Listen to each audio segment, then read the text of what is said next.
부활절 아침입니다. 여러분, 부활은 종종 이렇게들 여겨집니다.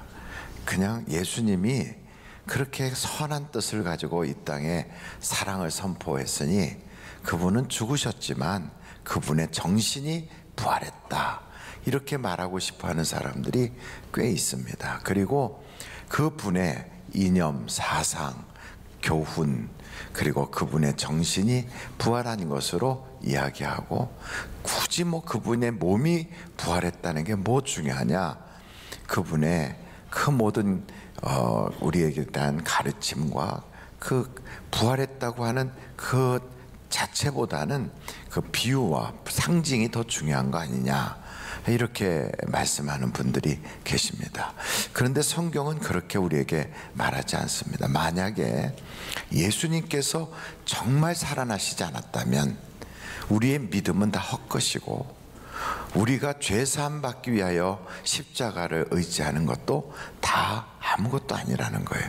여러분, 고린도 한번 찾아보겠습니다. 고린도 전서 15장 16절이에요. 고린도전서 15장 16절 제가 읽도록 하겠습니다. 여러분, 이미 자막에 나와 있습니다. 15장 16절부터 만일 죽은 자가 다시 살아나는 일이 없으면 그리스도도 다시 살아나신 일이 없을 터이요, 그리스도께서 다시 살아나신 일이 없으면 너희의 믿음도 헛되고 너희가 여전히 죄 가운데 있을 것이요, 또한 그리스도 안에서 잠자는 자도 망하였으리니 만일 그리스도 안에서 우리가 바라는 것이 다만 이 세상의 삶뿐이면 모든 사람 가운데 우리가 더욱 불쌍한 자니라. 여러분, 만약에 예수님의 그 부활이 실제가 아니고 상징이고, 그것이 하나의 그것은 사상이나 무슨 우리가 착하게 살면 선이 그렇게 다시 일어난다, 이런 정도의 이념의 부활이라면 굳이 예수 믿을 필요 없어요. 뭐 때문에 믿습니까? 이 땅에서 잘 살면 되는데. 죽으면 끝이다, 죽고 나서는 아무것도 없다, 그렇다면 뭐가 우리에게 도덕 윤리가 뭐 그렇게 중요하겠어요? 그냥 한 세상인데 멋있게 살겠다고 돈 열심히 벌고, 악하든 뭐 포악하든 세상 사람들이 그를 뭐라고 말하든 그냥 막 살면 되는 거지요. 왜? 심판도 어차피 없고 아무것도 없을 텐데. 근데 성경은 그게 아니라는 거예요. 예수님이 십자가를 지시고 분명히 모든 사람 보는 앞에서 죽으셨어요. 그것은 어떻게 기절했다고 말할 수가 없어요. 창으로 찌르고 확인 죽음까지 다 그렇게 보였단 말이죠. 그리고 무덤에 묻히셔서 3일 만에 그가 다시 살아났다는 거죠. 그래서 우리의 믿음은 예수님이 다시 살아났다고 하는 그 놀라운 사실에 대한 믿음이거든요. 그것이 만약에 없다면 십자가에서 달려 돌아가실 때 우리의 죄 때문에 죽었는데 그가 죽고 나서 계속 살아나지 못했다면 우리 죄가 사함받은 것도 아니고 그건 뭐 아무것도 아니지 않습니까? 그래서 중요한 것은 예수님이 다시 살아났다는 거예요. 그 놀라운 사실을 세상 사람들은 그렇게 막 강조하지 않아요. 왜? 이 세상은 한 번도 인간이 죽었다가 살아난 적이 없으니까. 그리고 그것은 우리의 이성과 상상을 가지고 이해할 수 없는 범위이니까. 그래서 성경에 도마와 같은 사람도 안 믿었단 말이죠. 예수님이 다시 살아날 것이라고 하는 가르침이 분명히 있었음에도 믿을 수가 없대요. 다른 사람들이 봤다는데도 나는 안 믿어, 내 이 손가락으로 넣어보지 않고는 믿을 수가 없어, 이렇게 말할 만큼 예수님의 부활은 인간 역사에 없었던 사건이에요. 그리고 그것은 누구도 상상도 못했던 일이에요. 그런데 도마가 그 예수님이 살아난 것을 만났단 말이죠. 그렇게 여기 성경 오늘 요한복음에 보니까 그렇게 자기의 손으로 넣어보지 않고는 안 믿겠다고 했던 그 도마 앞에 예수님이 탁 나타나셔서 도마야, 그 손 가지고 한번 만져봐라. 깜짝 놀란 거예요. 자기가 한 말을 다 듣고 계신 거지요. 아니면 누가 고자질을 했든지. 그런데 누가 고자질해? 다 같이 있었는데 계속해서. 분명히 우리 주님이 그 현장에 계시고 듣고 있었다는 그 충격에 놀라서 오 나의 하나님이여, 그 도마가 예수님을 하나님으로 고백하는 사건이 벌어지거든요. 도마야, 예수님의 제자니까 그럴 수 있다. 하지만 예수님을 핍박했던 인물, 누구보다도 예수의 그 신앙에 대해서, 그리고 예수님을 믿는 신자들에 대해서 적개심을 가지고 대제사장의 행동대장의 역할을 하면서 가면서 어디 가든지 예수 믿는 사람들을 잡아다가 포박하여 끌어다가 감옥에 가두고 그들을 고문하고 했던 그 포악했던 사도 바울, 이 양반은 사울이라고 하는 이름으로 그 악행을 행할 때 절대로 예수를 믿지 않을 사람으로 보였어요. 아주 강팍한 사람이거든요. 근데 그가 예수를 만났단 말이죠. 전혀 부활하신 예수님을 믿을 수도 없었던 그 바울이라고 하는, 사울이라고 하는 그 청년이 다마스커스 언덕을 올라갈 때 혼자서 올라간 게 아니고 여러 사람이 같이 올라갔어요. 그를 수행하면서 그 예수 믿는 사람들을 잡아가려고 같이 공문을 가지고 올라갔던 사람들이 그 올라가던 그 현장에서 하늘에서 빛이 비치면서 그 주의 음성에 놀래서 말에서 떨어졌거든요. 그 사건을 통하여 앞도 보지 못하는 시각장애인이 되고, 그리고 그 다메섹 안에 있는 그 성에 들어가서 거기서 시각장애인으로 밥도 먹지 않고 그냥 금식하며 기도하는 중에 우리 주님이 보낸 제자 아나니아를 통하여 안수받고 두 눈이 벌쩍 뜨게 되거든요. 이런 놀라운 사건을 통하여 자기의 인생에 경험하지 못했던 그 예수님의 부활을 경험하고 사울이란 청년이 인생관이 확 바뀌는 거예요. 그리고 나서 그때부터 시작해서 예수를 증거하는 인물이 되는 겁니다. 그래서 성경은 끊임없이 예수님은 죽어서 썩어 없어진 것이 아니고 그분은 다시 살아났다는 것을 우리에게 계속해서 말씀을 통하여 증언하고 있습니다. 그것을 본 사람이 한둘이 아니라 이 말이죠. 얼마나 많은 사람이 봤느냐? 오늘 아까 우리가 고린도전서 15장을 찾아보셨는데 한번 보실까요? 3절부터 한번 보시겠습니다. 고린도전서 15장 3절이에요. 내가 받은 것을 먼저 너희에게 전하였노니 이는 성경대로 그리스도께서 우리 죄를 위하여 죽으시고 장사 지낸 바 되셨다가 성경대로 사흘 만에 다시 살아나사 게바에게 보이시고 후에 12 제자에게와 그 후에 500의 형제에게 일시에 보이셨나니 그 중에 지금까지 대다수는 살아있고 어떤 사람은 잠들었으며 그 후에 야고보에게 보이셨으며 그 후에 모든 사도에게와 맨 나중에 만삭되지 못하여 난 자 같은 내게도 보이셨느니라. 이 고린도전서는 사도 바울이 쓴 거거든요. 그때 그 바울이 그러는 거예요. 나에게도 보여주셨지만 그 이전에 다른 사람에게도 이렇게 많이 보여주셨고 500명이나 일시에 다 봤다는 거예요. 그러니까 우리가 믿고 있는 이 신앙은 바로 확실한 증거 위에 딱 서 있는 거예요. 예수님의 이념이 부활한 게 아니라 예수님이 다시 살아나신 거예요. 할렐루야. 그게 뭐 그렇게 중요합니까? 그냥 우리는 예수 믿는 것 아닙니까? 하지만 예수님이 다시 살아났다는 이 놀라운 사실은 그분이 살아나셨기 때문에 교회가 있는 거예요. 그분이 살아나셨기 때문에 그 약속을 지킬 수 있는 거예요. 여러분, 교회는 어떻게 시작됐습니까? 예수 믿는 사람들이 사실은 예수님 붙잡힐 때 다 도망갔어요. 예수님이 십자가에서 처형당할 때 그나마 쫓아다녔던 사람마저도 다 숨어버렸어요. 그리고 누구도 한 사람 나 예수 믿는 사람이라고 말하지 못하고 다 요즘 그 속어로 표현하면 잠수 탔다고 하나요? 다 숨어버렸어요. 그런 상태로 그냥 뒀으면 세월이 지난 다음에 다들 쉬쉬쉬하고 없는 사실로 만들어지고 없었을 거예요. 그런데 그 예수가 다시 살아났다는 거예요.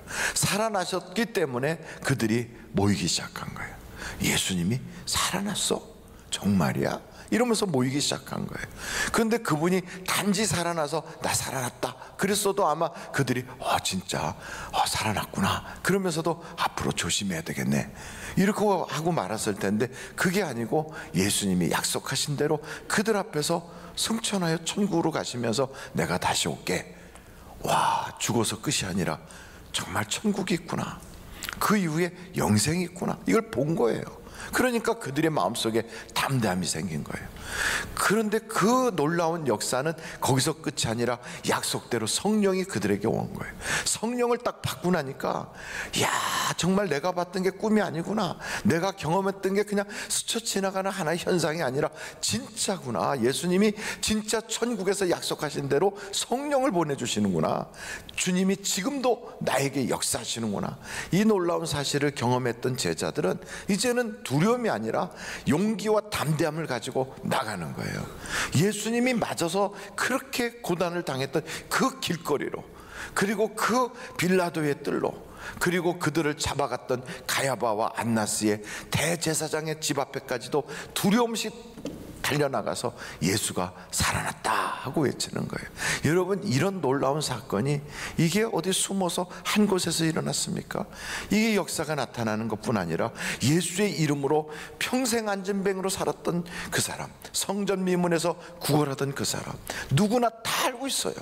이 사람은 날 때부터 안진뱅이라는 걸 예루살렘 사람들은 다 알고 있는 그 사람을 예수의 이름으로 일으켜 세우는 거예요. 그러니까 막 예루살렘 성이 발가닥 뒤집어진 거예요. 예수님이 살아났지, 거기다 성령을 주시지, 예수의 이름으로 역사가 나타나지. 여러분, 이것은 한쪽 구석에서 벌어진 것이 아니라 그의 재판 기록과 그의 증언, 그의 증인들이 끝도 없이 나타나는 거예요. 그래서 권력을 가지고 그를 막 억압할 수가 없는 거예요. 그 역사가 가는 곳곳마다 큰 기쁨이 나타나고 하나님의 기적이 일어나는 거예요. 여러분, 이 사건을 성경에서 이렇게만 나와 있지만 로마의 초대 역사를 보면 유대인들이 얼마나 많이 기독교인들을 핍박했는지 몰라요. 그러고 나서 그 다음에는 로마 사람들이 기독교인을 핍박해요. 우리가 다 아는 것처럼 네로가 기독교인들을 잡으면 자기 집 정원 뜰에다가 묶어서 세워놓고요, 그 머리에 구멍을 뚫고 심지를 박아서 촛대처럼 불로 태워서 죽이는, 그래서 그 사람이 죽는 그 불빛을 가지고 밤에 파티를 열고 했던 것이 네로였단 말이에요. 그때 촛불처럼 불타야 되는 그 죄수들이 누구였느냐면 기독교인들이었어요. 얼마나 끔찍합니까? 그런데 그렇게 잡히면 죽는데 웬만한 사람 같으면 교회 다니는 거, 신앙생활 다 포기할 텐데 아닌 거예요. 이 사람들이 얼마나 하나님이 살아계심을 강력하게 체험했는지. 죽으면 천국이야, 고통 있지? 잠깐만 참어. 그럼 영생이 있어, 영원한 복이 우리에게 있어. 그러면서 그 포악한 사자에게 뜯겨먹고 불에 태움을 당하고 사람을 톱으로 켜는 그런 고문 앞에서도요 두려워하지 않는 거예요. 심지어는 그런 엄청난 핍박이 막 임하는데 제자들이 도망가는 게 아니라 예수를 믿는 사람들이요 자진해서 나 예수 믿는 사람인데요, 나 좀 잡아다가 순교시켜 주세요 하고 로마의 그 잡으려고 하는 사람들 그 사무실로 찾아가요. 기독교인들이. 로마 정부가 놀란 거예요. 아니, 이 사람들이 도대체 미친 거 아니냐, 자기를 죽인다는데 죽여달라고 찾아오네. 그래서 나중에 로마가 법을 바꿔요. 기독교인들을 순교시키지 마라, 죽이지 마라, 고문만 해라. 안 죽이는 거예요. 고문만 하는 거예요. 순교해서 면류관 받겠다고, 상 받겠다고 자진해서 오니까 로마 정부가 감당하지 못한 거예요. 여러분, 그렇게 핍박했던 로마의 역사가 우리가 다 보잖아요. 313년 콘스탄티누스 대제에 의해서 기독교가 공인되는 역사가 일어나게 되는 거예요. 이런 핍박이요 그냥 5년 3년이 아니라 100년 200년을 간 거예요. 그런데도 그들이 예수를 부인하지 않아요. 왜 그랬을까요? 그들은 예수와 함께 역사하는 성령의 체험을 현장에서 보는 겁니다. 그래서 예수님은 부활하신 분이고, 그래서 그분은 지금도 살아계신 분이에요. 그 증거가 뭐냐? 오늘도 예수의 이름으로 성령을 우리에게 주시잖아요. 오늘 우리가 모여있는 이 공동체가 바로 예수님이 살아나서 우리 예수를 쫓아다녔던 사람들이 모임으로부터 시작됐던 그 교회의 그 모습이 오늘 여기까지 이렇게 와 있는 것 아닙니까? 우리는 바로 21세기를 살아가고 있어요. 예수의 부활과 우리와 오늘도 그 연관성은 다 연결되고 있어요.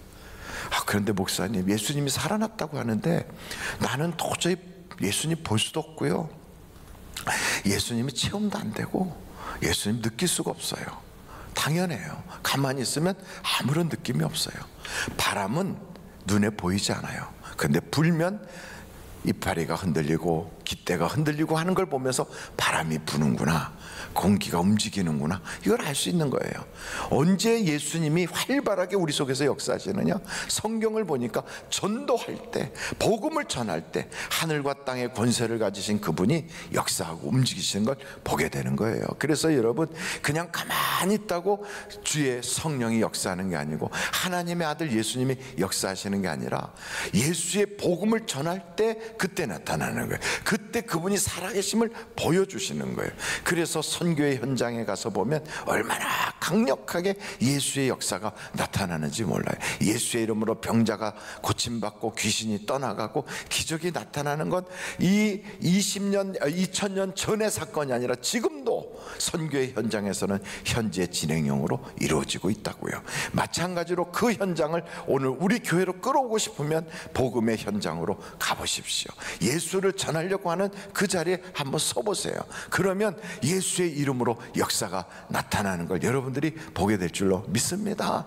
우리 교회도 똑같아요. 그냥 전도하러 나가면 안 되는데 이상하게 예수의 이름으로 막 부르짖고 뜨겁게 기도하고 나가면 된단 말이에요. 이게 똑같은 사람이 똑같은 말을 가지고 똑같은 현장에 가도요, 기도하지 않고 가면 그냥 그 실패와 실패의 연속이지만 예수님의 이름으로 부르짖어 기도하고 그리고 담대함으로 나가면 기도했을 때 하나님의 역사가 나타나거든요. 이걸 보면 그렇구나, 예수님의 말씀은 틀림없구나. 여러분, 그 부활하신 예수님은 지금도 우리와 함께 일하고 계세요. 여러분, 예수의 이름 때문에 핍박을 당하는 그 현장에 있을 때 거기서도 예수님은 역사하신다고요. 그래서 순교하는 사람들, 핍박당하는 사람들이 예수를 부인하지 않고 끝까지 갈 수 있는 것은 바로 그런 일이에요. 우리가 일본의 기도 현장 사역한다고 갔었어요. 일본은 예수 믿는 사람들이 극소수예요. 그런데도 예수의 그 십자가 앞에서 신앙을 부인하지 않고 순교한 사람이 10만 명이 넘어요, 일본에. 그러니까 일본 막부 시대에 이에야스라고 하는 사람이 일본을 통치할 때 그때 순교당한 사람만 해도 10만 명이 넘어요. 히데요시라고 하는 사람이 임진왜란을 일으키고 또 우리가 다 아는 것처럼 그렇게 우리나라의 강토를 막 유린했잖아요. 그때까지만 해도 기독교인들을 히데요시는 핍박하지 않았어요. 그런데 그 이후로 들어섰던 이에야스 막부 때부터는 기독교인들을 어마어마하게 핍박해요. 그래서 기독교인들이 죽은 순교지가 일본에 가면 굉장히 많다고요. 그런데 그 이후에 그 기독교인들이 그렇게 아주 명맥만 유지하면서도 그렇게 고난 속에서도 그들이 예수를 포기하지 않고 그렇게 믿었던 것은 그 현장에서, 고난당하는 핍박당하는 현장에서 역사하시는 예수님을 체험했기 때문에 그래요.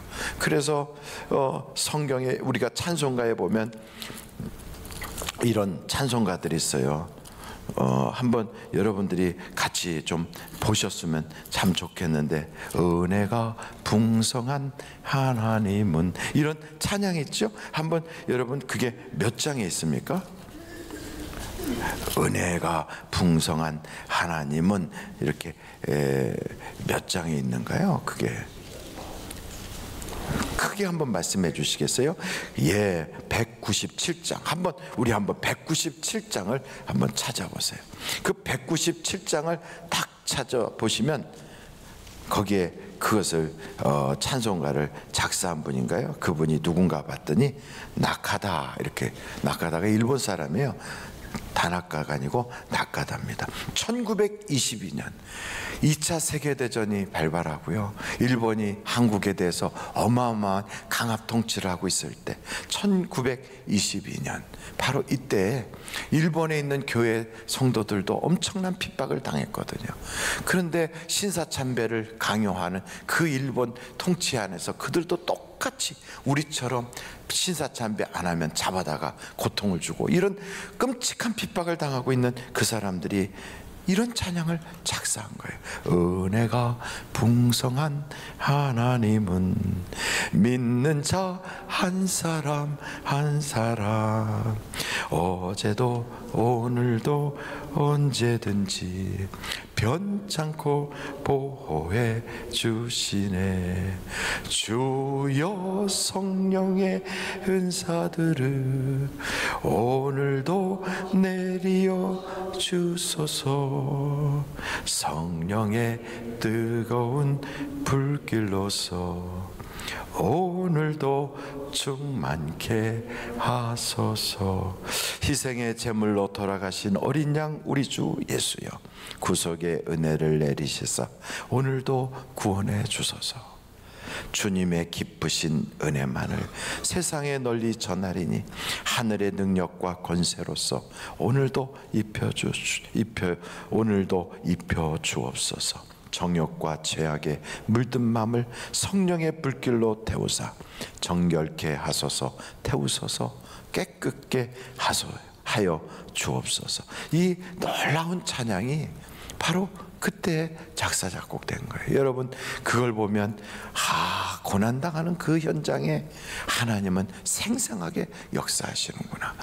우리가 고난당하는 일이 없을 때는 아무런 변화가 없는 것 같고 예수님의 살아나심이 우리에게 피부에 와닿지 않아요. 그러나 순교의 현장에서 얼마나 역사가 나타나는지. IS에 의해서 그렇게 핍박을 당하며 예수 믿는다고 권총으로 뒤에서 쏴서 죽어가는 그런 일들이 얼마 전에 시리아뿐 아니라 그 곳곳의 중동 지역에 나타났어요.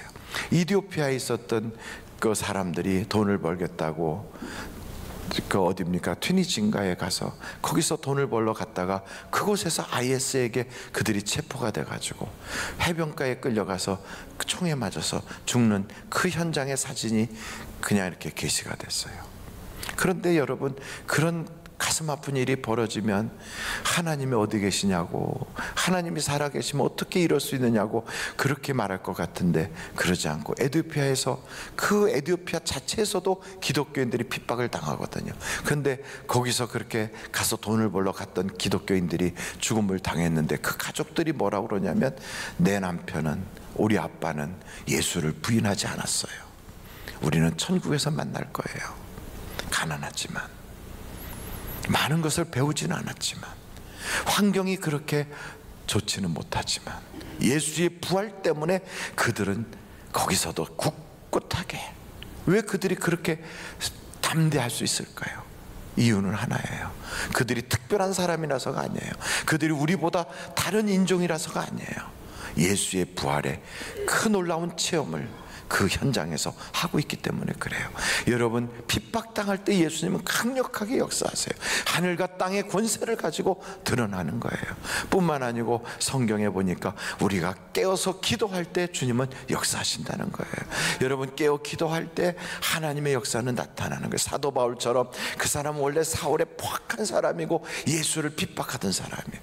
그런데 그 사람도 그냥 예수를 믿도록 갑자기 어느 날 하늘의 문이 열리면서 예수님이 딱 나타나서 사울아 하고 부른 게 아니라 누군가가 그를 위해서 기도해 왔다는 거예요.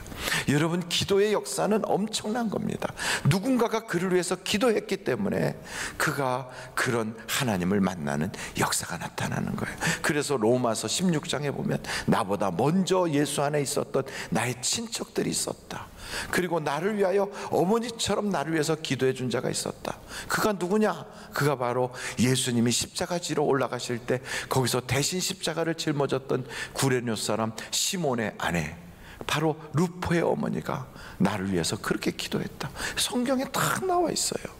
여러분, 누군가가 기도하면 하나님의 역사는 오늘도 중단 없이 이루어지는 거예요. 그러므로 우리가 오늘 21세기를 살아가면서도 우리가 예수의 복음을 전하려고 할 때, 그리고 엄청난 핍박이 찾아올 때, 깨어 기도할 때 하나님은 살아계심을 우리에게 보여주시는 거예요. 우리 주님은 약속하셨어요. 하늘의 권세와 땅의 권세를 내가 가졌으니 너희는 가서 모든 족속으로 제자를 삼아라. 그리고 아버지와 아들과 성령의 이름으로 침례를 줘라. 내가 세상 끝날까지 너희와 항상 함께 있으리라.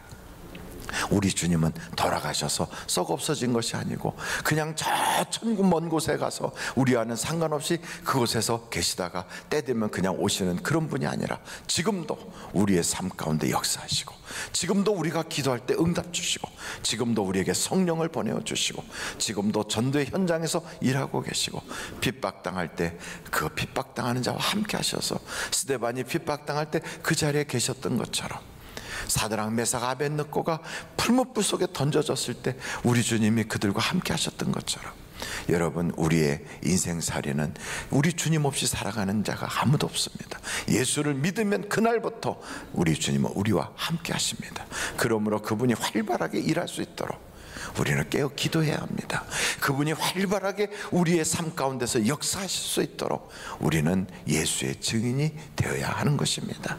그때 주님이 살아계시다는 것을 말하지 않아도 알아요. 그렇게 되면 주님이 우리 삶 가운데 어떻게 역사하는지 그거 뭐 알려고 논리적으로 막 이것저것 찾아보지 않아도 알아요. 애들은 엄마가 내 엄마인 거 다 아는 것처럼 하나님이 바로 내 옆에 계시다는 거, 내 안에 예수가 계시다는 것을 말하지 않아도 자연스럽게 알게 되어 있어요. 여러분, 그 예수는 지금도 살아계시는 하나님이시고 천지를 창조하신 구주이심을 여러분이 믿으시기를 주님의 이름으로 축원합니다.